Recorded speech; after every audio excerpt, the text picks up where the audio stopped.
Hello students, welcome to Sun Michael learning class. मैं अमन चौरसिया।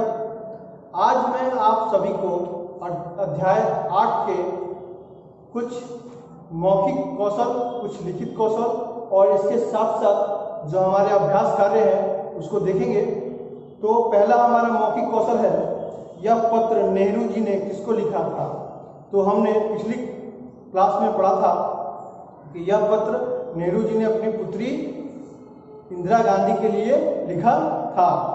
दूसरा हमारा प्रश्न है, नेहरू जी किस जेल में बंद थे। तो नेहरू जी किस जेल में बंद थे? नैनी जेल में बंद थे। ठीक है।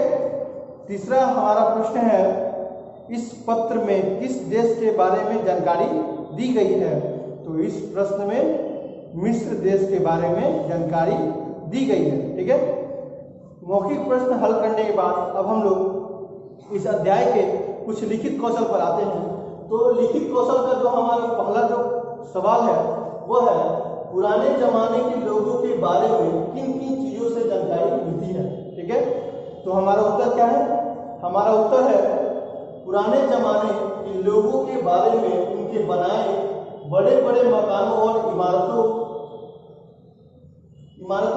इसके अतिरिक्त कुछ बहुत पुरानी किताबों से जानकारी मिलती है। ठीक है।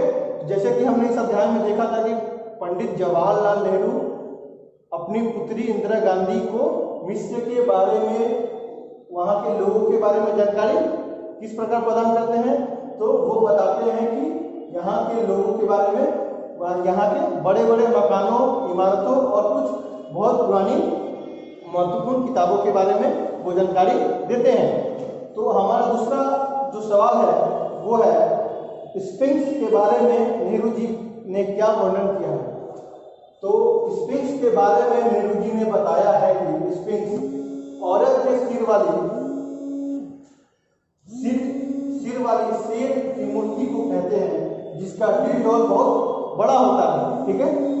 नेहरू जी क्या बोलते हैं? स्फिंक्स के बारे में नेहरू जी बताया कि स्फिंक्स औरत के सिर वाली शेर की मूर्ति को कहते हैं, जिसका डील क्या होता है, बहुत बड़ा होता है। ठीक है।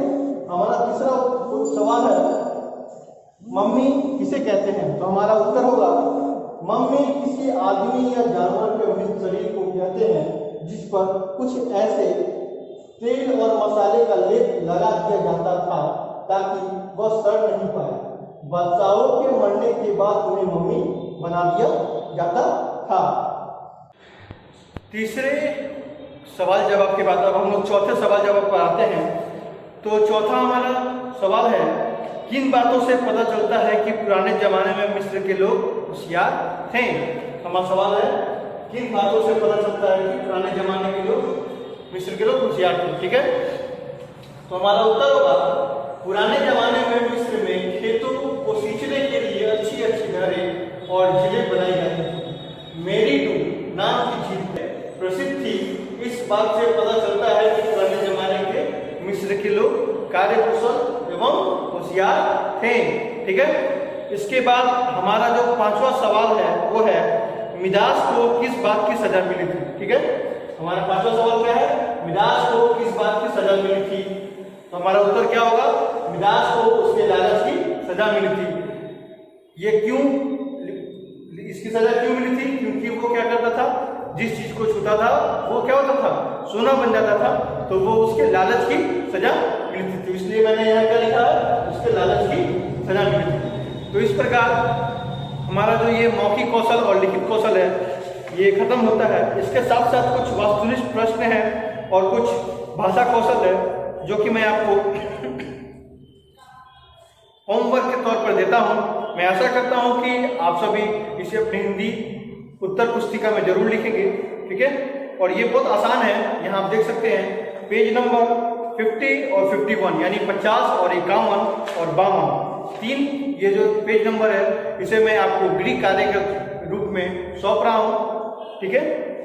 तब तक के लिए धन्यवाद।